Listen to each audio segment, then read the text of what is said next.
أعوذ بالله من الشيطان الرجيم بسم الله الرحمن الرحيم ونادوا يا مالك ليقضي علينا ربك قال إنكم ماكثون لقد جئناكم بالحق ولكن أكثركم للحق كارهون أم أبرموا أمرا فإنا مبرمون أم يحسبون أنا لا نسمع سرهم ونجواهم بلى ورسلنا لديهم يكتبون صدق الله العظيم. کل بات درمیان میں رہ گئی تھی. اہل جنت کے بعد اہل جہنم کا ذکر ہوا کہ جہاں اہل جنت عیش و عشرت میں ہوں گے وہیں اہل جہنم بڑی تکلیف میں ہوں گے اور ان سے یہ تکلیف کم بھی نہیں ہوگی اور یہ مایوسی کا شکار ہوں گے کہ اب ہمارا کچھ نہیں بننے والا یہاں. تو اللہ نے آخر میں کہا کہ یہ ہم نے ان پر ظلم نہیں کیا، یہ ظلم انہوں نے اپنے ساتھ خود ہی کیا تھا. وَنَادَوْا يَا مالک، یہاں سے آج ہم نے پڑھنا ہے. اور وہ پکاریں گے جہنم کے داروغہ کو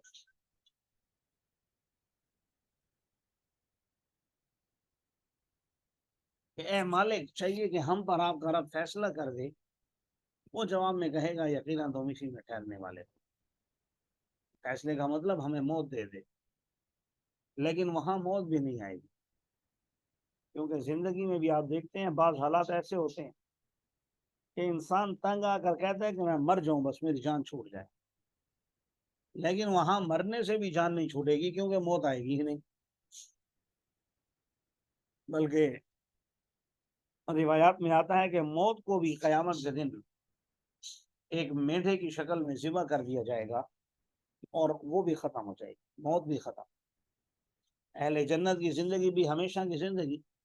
اور اہل جہنم کی زندگی بھی ہمیشہ کی زندگی. اللہ تعالی ہم سب کی آخرت کو آسان فرمائے. تو اللہ تعالیٰ فرمائیں گے، فرمایا قال انکم ماکثون، فرشتہ یعنی ان کو جواب میں کہے گا یقیناً تم اسی میں ٹھہرنے والے ہو. ہم تو تمہارے پاس حق لے کر آئے تھے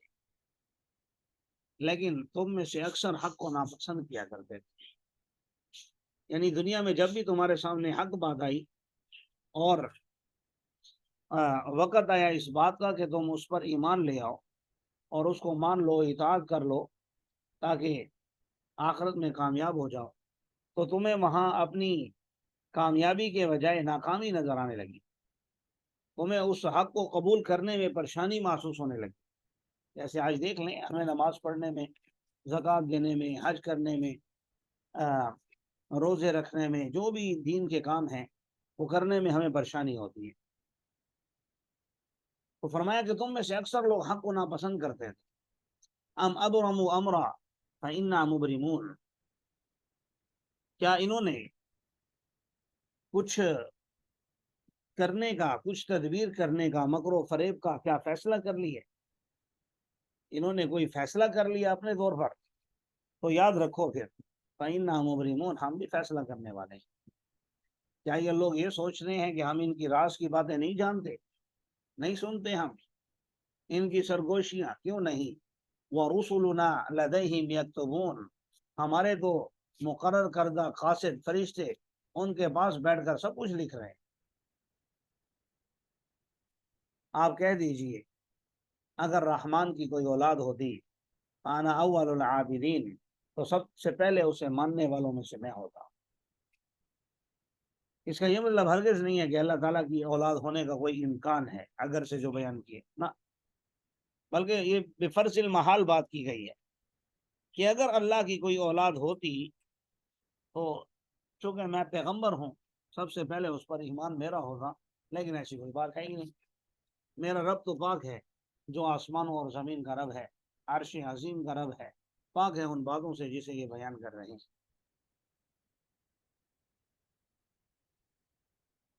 آپ ان کو چھوڑ دیجئے، وہ غور و خوض کرتے رہیں اور کھیل کود میں مصروف رہیں حتیٰ کہ ملاقات کریں اپنے اس دن سے جن کا ان سے وعدہ کیا گیا ہے. وَهُوَ الَّذِي فِي السَّمَاءِ إِلَٰهٌ، وہی اللہ ہے، آسمانوں میں بھی الہ ہے، زمین میں بھی وہی الہ ہے، اور وہ حکمت والا بھی ہے، علم والا بھی ہے، بابرکت ہے وہ ذات جس کے قبضہ قدرت میں آسمان اور زمین کی بادشاہت ہے، اور جو کچھ ان کے درمیان ہے ہر چیز کی بادشاہت ہے، اسی کے پاس قیامت کا علم ہے، اور اسی کی طرف تم لوٹائے جاؤ گے، اور نہیں مالک ہیں وہ لوگ جن کو یہ پکارتے ہیں اللہ کو چھوڑ کر سفارش کرنے کے لیے، مگر وہ جو حق کے ساتھ حاضر ہو، اس حال میں کہ یہ لوگ جانتے بھی، یعنی جیسے حضرت عیسیٰ علیہ السلام ہیں، حضرت عزیر علیہ السلام ہیں، عزیر ہے جو اس طرح کی شخصیات ہیں، اور انہوں نے خود ہی ان کو معبود بنایا ہوا ہے، تو اس میں ان کا قصور تو نہیں ہے، وہ اگر کسی کی سفارش کریں گے تو اللہ مان بھی لے گا اور ان کو اجازت بھی دے گا، لیکن جن لوگوں کو انہوں نے معبود اپنا بنایا ہوا ہے ویسے ہی ہر کسی کو، تو ظاہر ہے وہ تو وہاں سفارش بھی نہیں کر سکے۔ اگر آپ ان سے سوال کریں کہ آسمان اور زمین اور ان سب کی تخلیق کس نے کی ہے، خود ان کو کس نے پیدا کیا ہے، تو یقیناً ان کا جواب ہوگا اللہ۔ تو آپ ان سے پوچھئے فَأَنَّىٰ يُؤْفَكُونَ، یہ کہاں بھٹکے چلے جا رہے ہیں، یہ کہاں پھرے جا رہے ہیں پھر۔ اور پیغمبر علیہ السلام کے قول یا ربی ان هؤلاء قوم لا يؤمنون کی قسم، اس جملے کی قسم، یعنی یہ جملہ کس کا قول ہے؟ پیغمبر کا، کہ اے میرے رب یقیناً یہ لوگ ایمان نہیں لاتے۔ یہ جملہ یہاں پر یہ واضح کرنے کے لیے لایا گیا ہے کہ کافروں پر جو اللہ تعالیٰ کا غضب نازل ہوگا، اس کے جو اسباب ہیں ان میں سے ایک سبب پیغمبر علیہ السلام کی جو رحمت للعالمین بن کر کے تشریف لائے اور پوری امت کے لیے پوری امت کو معاف کرنے والے، وہ بھی ان کے بارے میں شکایت کر رہے ہیں کہ یہ لوگ ایمان نہیں لاتے۔ فَاصْفَحْ عَنْهُمْ وَقُلْ سَلَامٌ فَسَوْفَ يَعْلَمُونَ، آپ ان سے درگزر کیجئے اور کہہ دیجئے سلام، عن قریب یہ لوگ جان لیں گے۔ یہاں سلام کا مطلب سلامتی بھیجنا نہیں، یہاں سلام کا مطلب یہ ہے کہ آپ ان سے آسن انداز میں اپنی جان چھڑا لیجئے، قطع تعلق ہی اختیار کر لیجئے، آسن انداز میں، تاکہ جھگڑا وغیرہ نہ ہو۔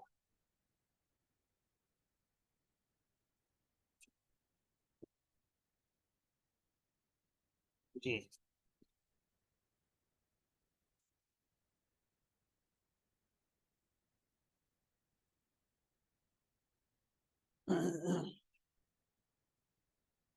چلیے کل کا سبق کچھ حصہ تھا،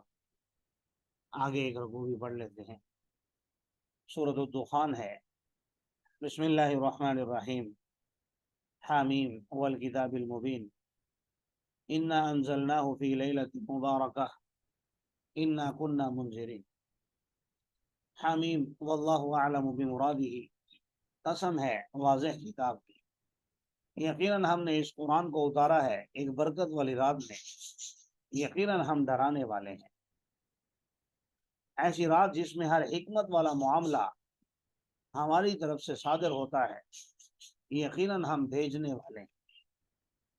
یہ آپ کے رب کی طرف سے رحمت ہے،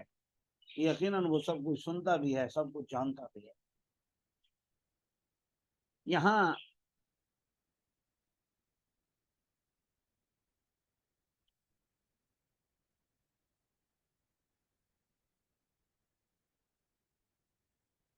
وہ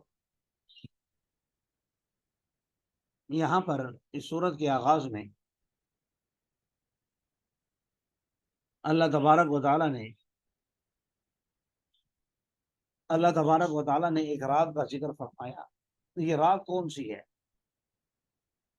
تو بعض حضرات کہتے ہیں کہ اس سے مراد شب بارات ہے، جو 15 شعبان کو ہوتی ہے، لیکن راجح قول کے مطابق اس سے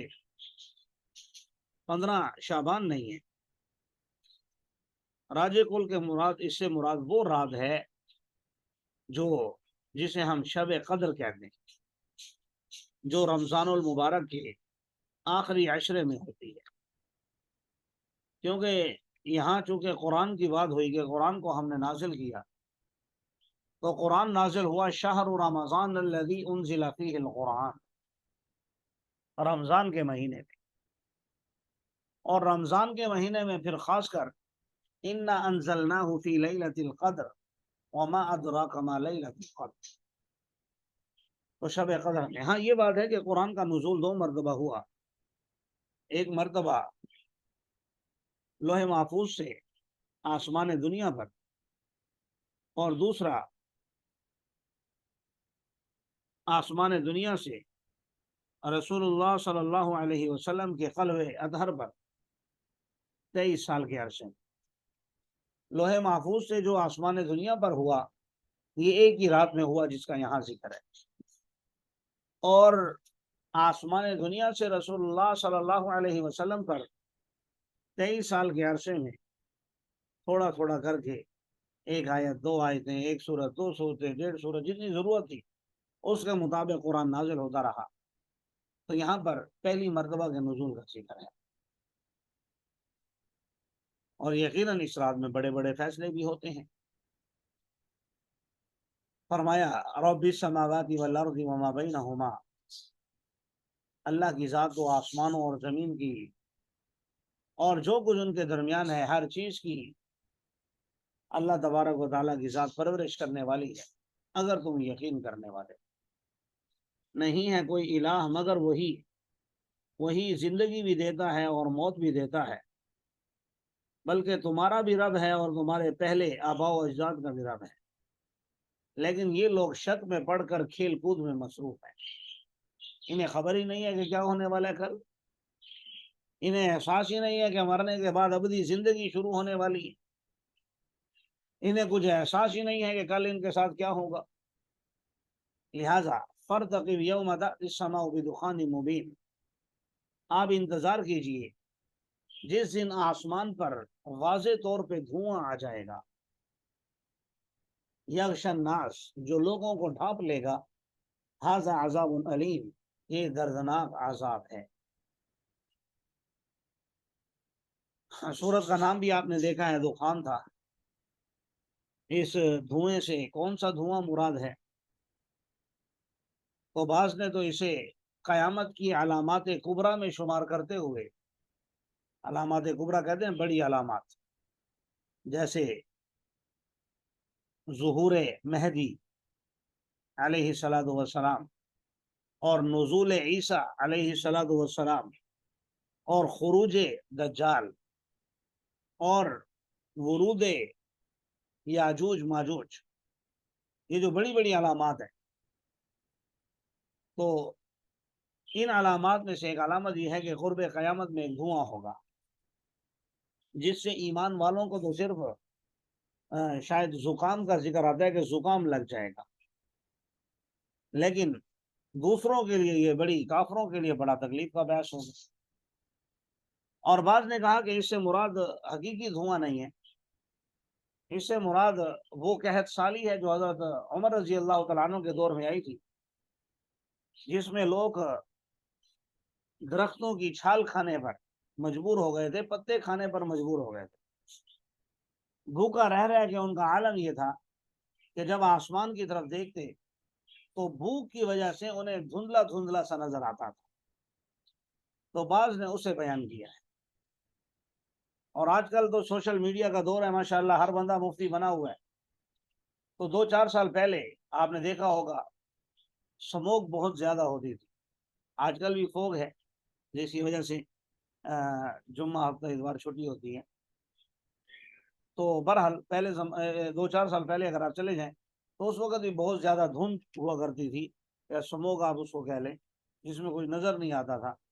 تو اکثر فیس بک پر ایسی پوسٹیں شیئر کی جاتی تھی کہ بھئی یہ دھند جو ہے، یہ جو سموگ ہے، یہ اللہ تعالیٰ کا عذاب ہے، اور نیچے یہ آیت لکھی ہوتی تھی یوم تأتی السماء بدخان مبین۔ ہر بندہ مفسر بنا ہوا ہے، حالانکہ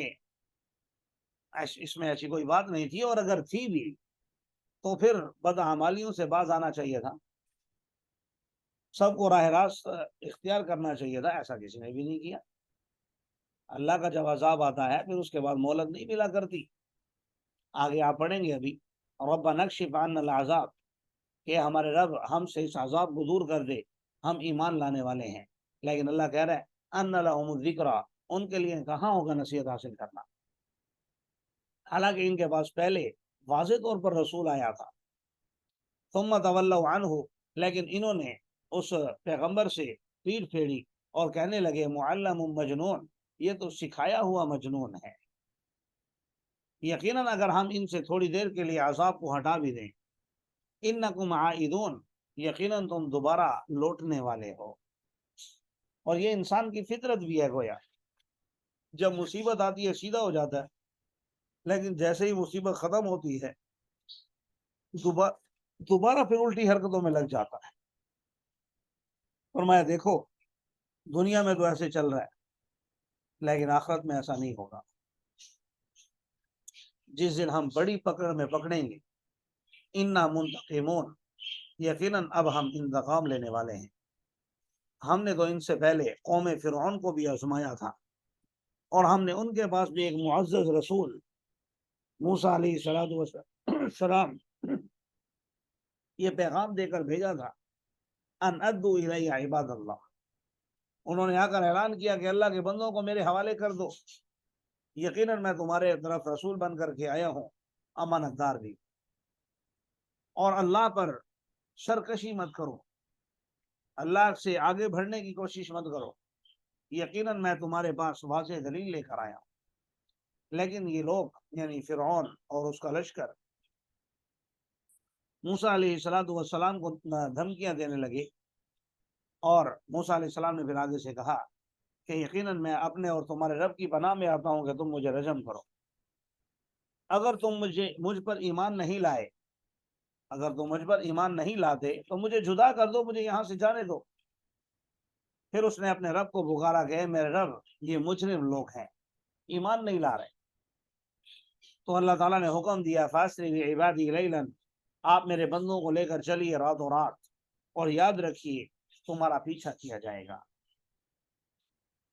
یہ آپ نے واقعہ بارہا سنا ہوا ہے، میں نے بھی عرض کیا کئی دفعہ، موسیٰ علیہ السلام اور فرعون کا۔ فرعون نے پھر پیچھا بھی کیا، پھر سمندر میں راستے بن گئے، بحر کلزم سے باہر نکلے تو موسیٰ علیہ السلام جلدی سے دوبارہ لاٹھی مارنے لگے کہ راستے بند ہو جائیں تاکہ یہ لوگ نہ آ سکیں۔ تو اللہ تعالیٰ فرما رہے ہیں وَاتْرُكِ الْبَحْرَ رَهْوًا، کہ آپ سمندر کو تھما ہوا چھوڑ دیجیے، کیونکہ وہ ایک ایسا لشکر ہے جو اس میں سب غرق کیے جائیں گے۔ کتنے ہی باغات انہوں نے چھوڑے، اور چشمے اور کھیتیاں اور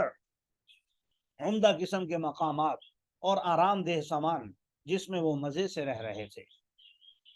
لیکن سب کچھ ختم ہو گیا۔ اب ظاہر ہے یہ لوگ جب اپنے محلات سے نکلے تھے، ان کے تو وہم و گمان میں بھی نہیں تھا کہ ہم واپس نہیں آئیں گے، لیکن ایسا ہی ہوتا ہے۔ مجھے اور آپ کو بھی ہوشیار ہو جانا چاہیے، صبح گھر سے نکلتے ہوئے کوئی خبر نہیں واپسی ہوگی یا نہیں ہوگی، رات کو سوتے ہوئے پتہ نہیں صبح اٹھ پاؤں گا یا نہیں اٹھ پاؤں گا، تو ہر وقت اللہ کا ڈر، اللہ کا خوف اپنے اوپر غالب کرنا چاہیے، تاکہ کم از کم انسان گناہوں سے بچا رہے۔ ایک صحابی نے کہا یا رسول اللہ مجھے نصیحت کیجیے، آج کل تو موت کا ذکر کرو تو لوگ پریشان ہو جاتے ہیں، ڈر جاتے ہیں کہ یہ لوگ مولوی لوگ جو ہے زندگی کا مزہ کرکرا کرتے تھے، موت کا ذکر چھیڑ کے کہ ٹھیک ہے مرنا تو ہے، تو اس کا یہ مطلب تو نہیں ہے کہ ہر وقت موت کو یاد کرتے تھے۔ حالانکہ نبی کریم صلی اللہ علیہ وسلم نے ہنستے ہوئے دیکھا صحابہ کو، تو فرمایا کہ کثرت سے یاد کیا کرو لذتوں کو توڑنے والی چیز یعنی موت کو، یہ تو حکم ہے امتیوں کو۔ اسی طرح ایک صحابی نے پوچھا یا رسول اللہ کوئی نصیحت کیجیے، آپ نے 3 نصیحتیں کی، جن میں سے ایک نصیحت یہ تھی کہ جب بھی تم نماز پڑھو تو یہ سمجھو کہ میں زندگی کی آخری نماز پڑھ رہا ہوں۔ ظاہر ہے اس سے بھائی تم مر تو نہیں جاؤ گے، لیکن نماز کی لذت تمہیں حاصل ہو جائے گی، نماز کا جو سکون ہے، نماز کے جو فوائد ہیں وہ حاصل ہو جائے، اور یہ صرف نماز کے لیے نہیں، ہر عبادت کے لیے۔ اور یہ صرف مفروضہ بھی نہیں ہے، ایسا ہوتا ہے ایک آدمی فجر کی نماز میں ہے، ظہر میں نہیں ہے، ظہر میں تھا، عصر میں اس کا اعلان ہو رہا ہے، اور عشاء کی نماز پڑھی، فجر کی نماز میں نہیں آیا، کیا ہوا بھائی؟ انا للہ ہو گیا اس کا۔ تو یہ صرف مفروضہ نہیں ہے، حقیقت میں بھی ایسا ہو جاتا ہے۔ اور پھر ہمارے بعد وَأَوْرَثْنَاهَا قَوْمًا آخَرِينَ، فرمایا ہم نے ان کے ان تمام مال و جائیداد میں کسی اور کو وارث بنا دیا۔ اور یہ مرنے والے یعنی قوم فرعون ایسی تھی کہ نہ تو ان پر آسمان رویا، نہ زمین روئی، نہ وہ لوگ مہلت دیے گئے۔ آسمان اور زمین کے رونے کا مطلب بعض نے تو کہا اہل آسمان اور اہل زمین میں سے کسی نے بھی ان پر غم نہیں کیا، کیونکہ خود وہ لوگ اتنے ظالم تھے، اتنا ظلم کیا ہوا تھا کہ ان کے مرنے پر لوگوں نے شکر ادا کیا ہوگا۔ اس میں میرے اور آپ کے لیے یہ پیغام ہے کہ ہم اپنی زندگی کم از کم دنیا میں ایسے گزار کے جائیں کہ ہمارے مرنے کے بعد اہل آسمان بھی روئیں اور اہل زمین بھی روئیں کہ بھئی اچھا آدمی تھا، نیک آدمی تھا۔ اور وہ ظاہر یہ تبھی ہوگا جب میرے اور آپ سے لوگوں کو فوائد ہوں گے۔